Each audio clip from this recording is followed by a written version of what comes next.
अगर हम बात करते हैं इन्वर्टर एयर कंडीशनर सिस्टम की, तो एक होता है इन्वर्टर एयर कंडीशनर सिस्टम, एक होता है non inverter air conditioner system. यानी कि जनरल जितने भी जो हमारे एयर कंडीशनर सिस्टम चलते आ रहे हैं, जो ट्रेडिशनल चलते आ रहे हैं, अकॉर्डिंग टू चाहे वो 1 टन का एसी हो, चाहे 2 टन का हो, चाहे 5 टन का हो, चाहे वो अपना वीआरवी वीआरएफ का कोई भी सिस्टम हो, ठीक है ना। अब सेंट्रल प्लांट में कोई भी सिस्टम हो, चाहे कूलिंग इक्विपमेंट का कोई भी सिस्टम हो, अगर हम बात करते हैं इन्वर्टर और नॉन इन्वेंटर इन्वर्टर सिस्टम की, तो इसके अंदर में डिफरेंस क्या, मेन डिफरेंस क्या है? डिफरेंस चीज का ये डिफरेंस है कि जब आपका जो सिस्टम है, जब वो काम करता है, तो उसमें क्या होता है कि एक तो एक स्पीड पे चल रहा है आपका सिस्टम, है ना।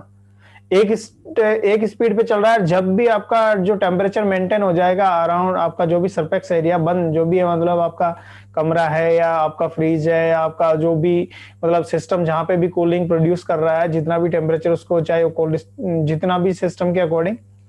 अब उसमें क्या होता है कि अगर आपका सिस्टम है, जितना कूलिंग कैपेसिटी के हिसाब से टेम्परेचर उसको चाहिए होता है, उतना टेम्परेचर आने के बाद में कंप्रेसर को सेंसर कट ऑफ कर देता है, तो कंप्रेसर की पावर सप्लाई ऑफ हो जाता है, ठीक है ना। ये तो हुआ नॉर्मल।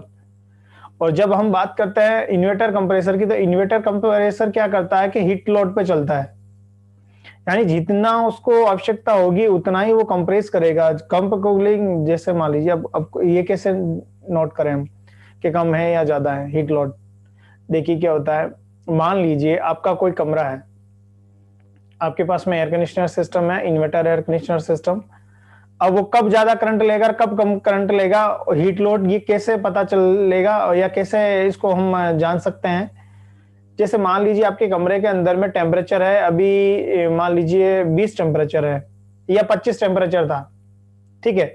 और आपको उसको 18 पे सेट कर दिया आपने कि मुझे 18 टेम्परेचर चाहिए। वो टेम्परेचर आपके 18 पे पहुंच गया। फर्स्ट टाइम जब आपका कंप्रेसर चलेगा तो फुल स्पीड आपका जो भी जो जैसे नॉर्मल कंप्रेसर चलते हैं वैसे चलेगा, फुल हाई एम्पियर के साथ में। लेकिन जब एक बार टेम्परेचर होने के बाद में जैसा ही आपका राइज होगा, इट मींस 18 टेम्परेचर के बाद जैसे 19 या 20 पे जाएगा वापस टेम्परेचर, उस कंडीशन में उस एम्पियर पे नहीं चलेगा जिस एम्पियर में वो शुरुआत में चला था। उसके बाद वो चलेगा फ्रीक्वेंसी के हिसाब से, यानी कि जितना उसको कूलिंग और प्रोड्यूस करना, मतलब वो टेम्परेचर 18 जो वापस उसको प्राप्त करना है, उसके लिए जो वो प्रोड्यूस करेगा कूलिंग, उसके लिए वो कंप्रेस करेगा स्लो मोशन के अंदर में, ठीक है ना। आज हमारे जो जितने भी जो इन्वर्टर एयर कंडीशनर सिस्टम होते हैं या एयर कंडीशनिंग के अंदर में जो यूज होने वाले इन्वर्टर कंप्रेसर होते हैं, वो वेरिएबल फ्रीक्वेंसी के हिसाब से काम करते हैं। उसमें क्या होता है कि जब आपका सिस्टम को जितना आवश्यकता होती है उसके हिसाब से ही वो काम करता है, जितना हीट लोड की आवश्यकता होती है उतना ही उस पे काम करते हैं, उतना ही वो एम्पियर लेता है। अब इसमें फायदा क्या होता है? फायदा ये होता है कि मान लीजिए आपका टेम्परेचर अगर 18 पे पहुंच गया, तो अब 25 पे तो वापस जाने से रहा, वो 18 पे पहुंच गया, ज्यादा से ज्यादा 19-20 पे जाएगा और वैसा वैसे आपका सिस्टम ऑन हो जाएगा, या 30 पे, क्या सॉरी 22 पे चला जाएगा या 21 पे चला जाएगा, ज्यादा से ज्यादा 25 या 30 पे तो जाने से रहा। तो उस कंडीशन में क्या होता है कि आपका जो इन्वर्टर कंप्रेसर होता है, ये वर्बल फ्रीक्वेंसी के हिसाब से, हीट लोड के हिसाब से आपकी कंप्रेसर की रेफ्रिजरेंट को कंप्रेस करके आपके कूलिंग कॉइल ऑपरेटर तक भेजता है। उससे आपका जो सेंसर लगा हुआ रहता है आपके कूलिंग कॉइल में, वो सेंस करता है आपके आउटसाइड जो आपके जो अंदर का जो हीट लोड है आपका जो कूलिंग के लिए, उसको सेंस करता है कि कितना टेम्परेचर आपको चाहिए, मतलब कितना डिग्री सेल्सियस आपको चाहिए, 1 डिग्री चाहिए, 2 डिग्री चाहिए, मतलब हाई राइज कितना हुआ है। उसको मैनेज करने के लिए आपका जो पीसीबी कमांड करता है आपकी पावर सप्लाई आपका जो कंप्रेसर को, उसके हिसाब से वो फ्रीक्वेंसी के हिसाब से उतना ही वो कंप्रेस करता है। तो इससे क्या है कि हमारा जो करंट होता है उतना ही करंट लोड वो खाता है, यानी कंजप्शन करता है उतना ही करंट का। अब जितने कंजप्शन कम हो रहा है तो एम्पियर भी कम लेगा और हमको फायदा भी होगा, यानी हमको एक तो इलेक्ट्रिसिटी का बिल कम आएगा, बेनिफिट रहेगा हमारे लिए और काम में आएगा अच्छे से। हम मतलब सिस्टम को ऐसा नहीं होता जैसा नॉर्मल जो हमारा कंप्रेसर रहता है, ये क्या करता है, अगर आपका टेम्परेचर 2 डिग्री सेल्सियस भी चला गया या 3 डिग्री या 1 डिग्री भी चला गया, तो ये क्या करेगा, उसी एम्पियर में काम करेगा, उसी जो उसका बेसिक्स जो उसका लोड है उस लोड पे वो काम करेगा। अगर दो तीन अगर आप किसी ने दरवाजा खोला, एक दो टेम्परेचर राइज हो गया और उठ के आया टेम्परेचर वापस, तो उस कंडीशन में आपका जो टेम्परेचर, आपका कंप्रेसर वैसे ही काम करेगा, 9 एम्पियर लेगा, 10 एम्पियर लेगा, 12 एम्पियर लेगा, जितनी कैपेसिटी होगी उतना ही लेगा। या फिर अगर आपका क्या जितने जो बड़े सिस्टम है, मतलब अकॉर्डिंग टू कैपेसिटी, मैं तो किसी की विशेष की बात नहीं कर रहा हूँ, मैं तो एक जनरल बात कर रहा हूँ कि ऐसा आपका हीट लोड पे इन्वर्टर सिस्टम काम करेगा। अब जो समस्या आती है लोगों के दिमाग के अंदर में रिपेयर और मेंटेनेंस और ट्रबल शूटिंग को लेके, इन्वर्टर जो सिस्टम होता है एयर कंडीशनर सिस्टम उनको लेके, तो मैं उसको क्लियर कर देता हूँ एक बार। जितने भी जो एयर कंडीशनर सिस्टम है ना, चाहे वो नॉर्मल है चाहे इन्वर्टर है, आपको ये दिमाग से बिल्कुल निकाल देना है एक साइड में कि मतलब बहुत सारे लोग जो घबरा जाते हैं ना, यार इन्वर्टर, अच्छा इस कंपनी का इन्वर्टर सिस्टम, यार यार पता नहीं कैसे होगा, क्या होगा, समझ में नहीं आता है, समझ रहे हो ना। तो इसमें समझने वाली कोई बात ही नहीं है, आपको बता रहा हूं मैं, बिल्कुल भी नहीं समझने वाली बात है इसके अंदर में। कुछ भी दिमाग नहीं लगाना, बिल्कुल दिमाग नहीं लगाना, ना घबराने वाली कोई बात है। टेंशन 1% नहीं लेना है, बिल्कुल एकदम क्लियर रहना है। आपको क्या करना है, आपको सिंपली ये काम करना है कि जो आपका सिस्टम है उस सिस्टम के अंदर में समस्या क्या आ रही है। अब क्या होता है कि जितने भी जो एयर कंडीशनर आज के लेटेस्ट जो आपके ये रहते हैं एयर कंडीशनर सिस्टम वगैरह, सबके अंदर में क्या होता है कि जो सिस्टम वगैरह रहते हैं सबके अंदर में क्या रहता है कि एरर कोड रहता है, एरर कोड भी रहते हैं। और फॉल्ट फाइंडिंग के लिए हमारे पास में जितने भी जो हैं, अब क्या होता है कुछ कंपनियों के अंदर में क्या होता है कि एरर कोड देते हैं, कुछ ब्लिंकिंग के हिसाब से बताते हैं कि आपका जो है पीसीबी के अंदर में लाइट अगर इतने अगर बार ब्लिंक करेगा, 5 बार, 10 बार, 11 बार, वट एवर, हर कंपनियों का अपना एक अलग अलग तरीके से रहता है। तो आपको इसको फाइंड आउट करना है कि इसमें समस्या क्या। अब टेक्नीशियन जो नॉर्मल होता है ना, वो यहीं आके लग जाता है, वो अश्योर नहीं हो पाता है, वो मतलब श्योर नहीं हो पाता कि यार मैं किस नस को पकड़ूंगा ये ठीक हो जाए। वो कंफ्यूज में रहता है कि यार ये करे क्या हम, कि इसके अंदर में समस्या आ रही है, तो भाई इसकी ये कितने बार ब्लिंक कर रहा है, या कहीं मैंने ज्यादा तो नहीं गिन लिया या कम तो नहीं गिन लिया, या क्या पता ये प्रॉब्लम हुआ या नहीं हुआ, या मैं इसको लेके बैठ जाऊं। तो मैं कह रहा हूँ इन चीजों को दिमाग से बिल्कुल हटा देना एकदम। मैं कह रहा हूँ इन चीजों पे कभी काम ही नहीं करना, आपको दिमाग ही नहीं लगाना बिल्कुल इन चीजों पे। मैं तो यही नहीं, जब मैं रिपेयरिंग करता हूँ या ऐसा कोई ट्रबल शूटिंग का मेरे कोई प्रोजेक्ट पे मैं कभी जाता हूँ, तो मैं ये सोचता ही नहीं हूँ कि ये इन्वर्टर है, इसमें क्या है क्या नहीं है, मैं इस पे कभी भी नहीं जाता हूँ। ये सिस्टम कैसे ऑपरेट करता है, इसका क्या सिस्टम है, इसमें क्या, मैं कुछ भी नहीं करता हूँ। मैं सिर्फ इतना देखता हूँ समस्या क्या है, और समस्या का समाधान मैं स्टार्टिंग से करता हूँ इलेक्ट्रिकल चीजों से। सबसे पहले मैं ये देखता हूँ वोल्ट बराबर आ रहे कि नहीं आ रहे, पीसीबी में वोल्ट बराबर आ रहे कि नहीं आ रहे। अब पीसीबी में वोल्ट आ रहे हैं, उसके बाद में जो हमारा थर्मोस्टेट, जो हमारा रिमोट कंट्रोल है, उसमें हमने जो मूड सेट कर रखा है वो प्रॉपर्ली सेट कर रखा है, या किस मूड पे हम चला रहे हैं उसको। कभी कभार ऐसा तो नहीं हो रहा है कि आउटसाइड टेम्परेचर तो यानी कि मतलब 22 टेम्परेचर आ रहा है। अभी क्या होता है, फरवरी में से ट्रबल शूटिंग बहुत सारा आएंगे, फरवरी मार्च अप्रैल तक, मार्च तक तो ऐसे आएंगे। इनमें क्या होगा कि आप कभी इस तरीके के प्रोजेक्ट पे जाएंगे जहां पे आपको लगेगा कि यार चल सिस्टम थोड़ी देर चलता है और बंद हो जाता है, चलता और बंद हो जाता है। अब क्या है कि लोग समझ नहीं पाते हैं कि ऐसा क्यों हो रहा है। जबकि एयर कंडीशनर, अगर आपका टेम्परेचर, जितना टेम्परेचर की एक गुंजाइश होती है उतना टेम्परेचर तक ही वो प्रोड्यूस करेगा। मान लीजिए आपका जो टेम्परेचर है, आउटसाइड टेम्परेचर 22 है, दिन का टेम्परेचर 22 है, और आपको अंदर टेम्परेचर चाहिए 20। अब एक दो टेम्परेचर का ही तो डिफरेंस हुआ ना। अब आप एयर कंडीशनर को 20 पे सेट कर रखे हैं, आप 22 से टेम्परेचर आपका एटमॉस्फेयर का है और आप 20 पे सेट कर रखा है, तो वो तो 10 मिनट 5 मिनट चलेगा ना, तो कूलिंग मैनेज होगा ना वो सिस्टम मैनेज होगा, या कूलिंग मैनेज हो भी गया तो system bar bar on off होगा। अब जो नहीं समझता है वो बार बार आपको फोन करेगा कि सिस्टम सही काम नहीं कर रहा है। तो ये चीजें समझने वाली होती है, काफी नॉर्मल होती है।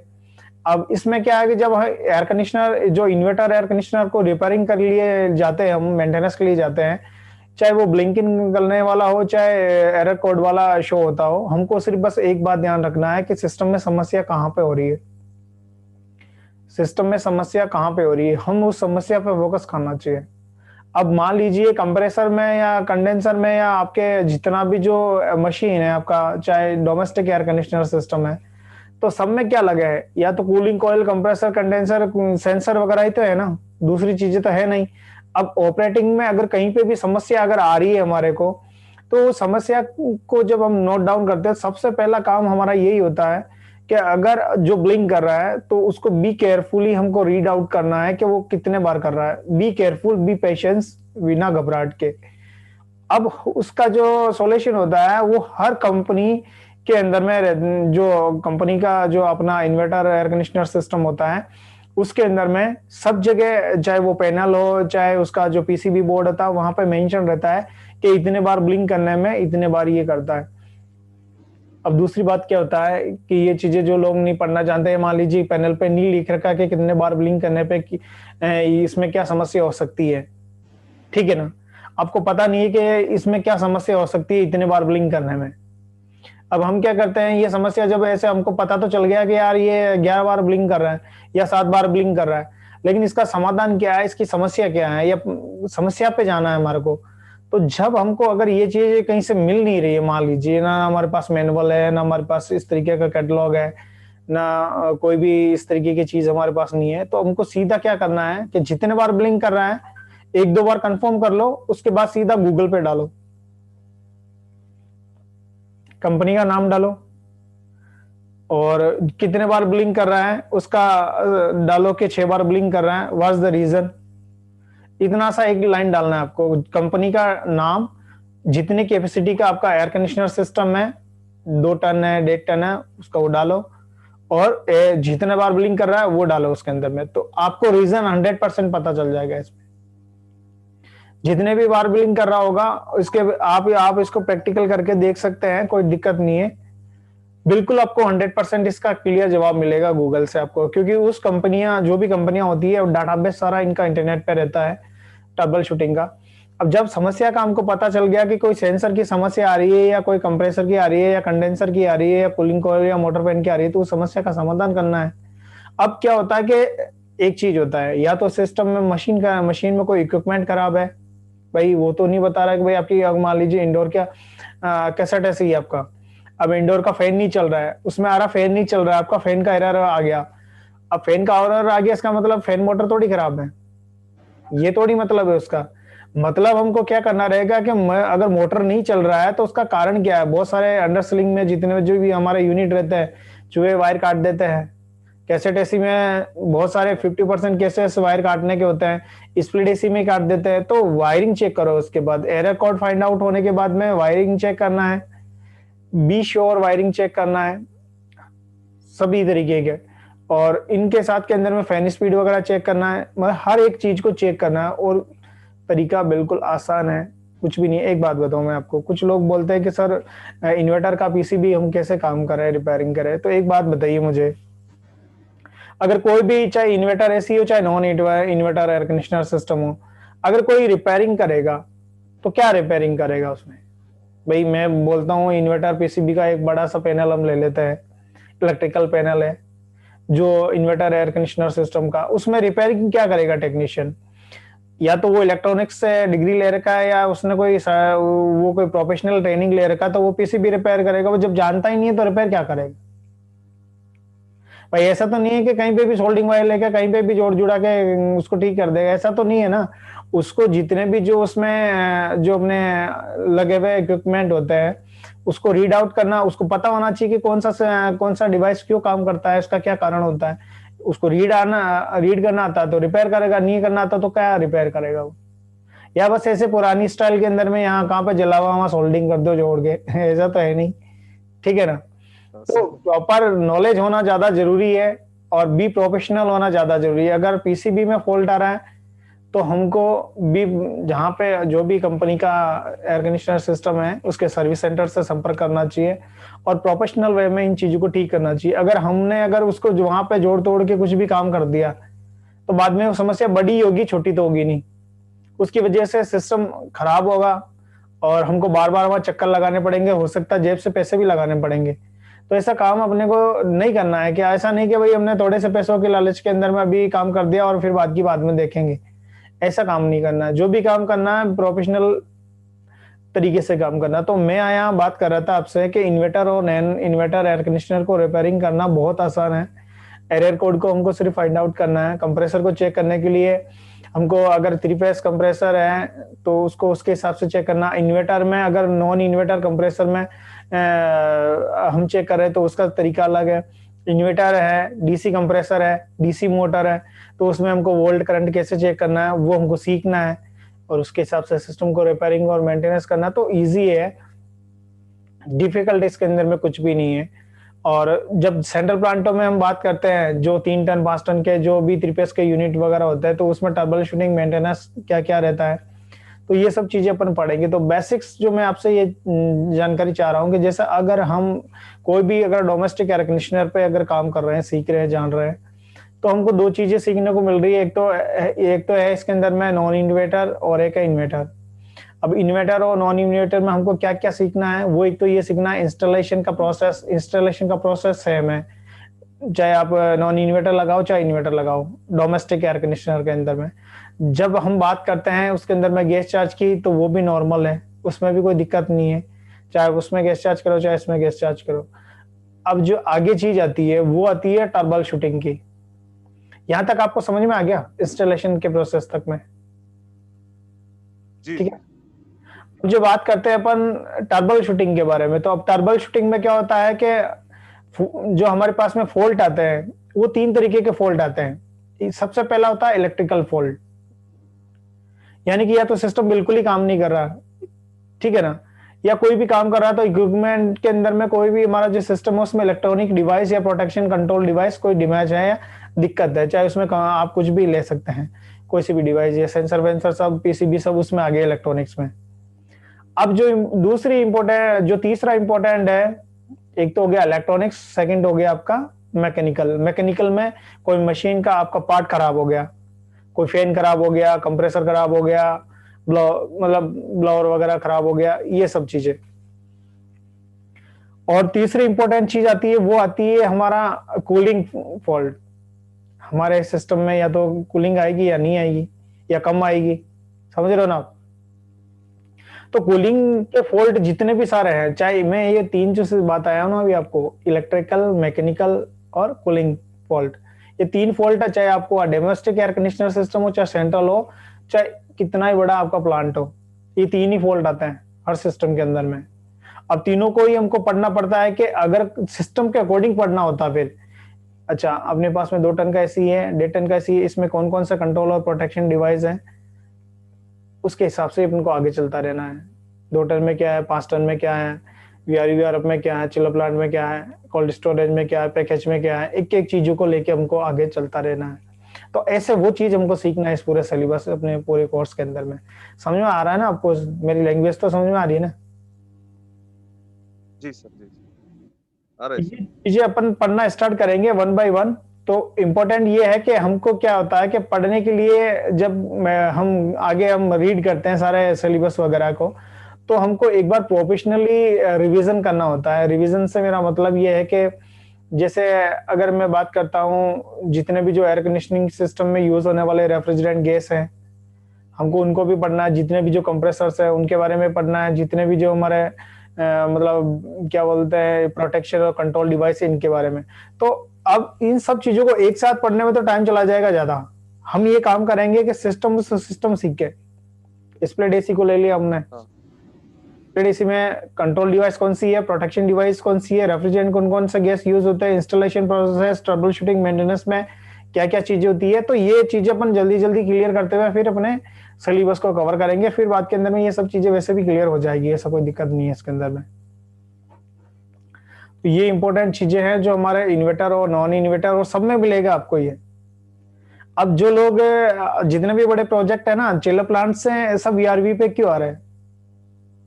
ऐसा नहीं है कि वीआरवी यूज करने में इजी है इसलिए आ रहे हैं, या चिलर प्लांट के लिए बड़ा एरिया चाहिए या कॉस्टली है या लाइफ नहीं है इसलिए आ रहे हैं। इसलिए नहीं आ रहे हैं, इसलिए आ रहे हैं क्योंकि यहाँ पे जो आपका जो सिस्टम है ये इन्वर्टर टेक्नोलॉजी पे काम करता है।